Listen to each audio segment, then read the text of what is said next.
ഞാൻ പറയട്ടെ, എന്നെ നാഗേന്ന് വിളിക്കുക, ചേച്ചിന്ന് മേലെ വിളിക്കുന്നത്.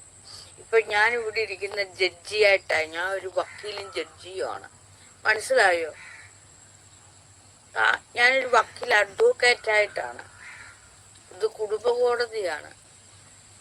തൻ്റെ പ്രശ്നങ്ങൾ താൻ എന്നോട് വന്ന് പറയും, ഞാൻ അതിന് പോംവഴി കണ്ടു പറയുകയും ചെയ്യുവാണ്. മനസ്സിലായോ? ജഡ്ജി അല്ലെങ്കിൽ വക്കീൽ ഗുരുനാഗ സൈലന്ത്രി ദേവി. മനസ്സിലായോ? ചേച്ചി എന്ന് വിളിക്കുന്നു. ഇത്രയും അറിവും കാര്യങ്ങളൊക്കെ ഞാൻ പറഞ്ഞു തരുന്നില്ലോടോ. എങ്കിൽ പറയട്ടെ ജഡ്ജി. പറഞ്ഞ ന്യായാധിപയ. കഥയല്ലത് ജീവിതമെന്ന്.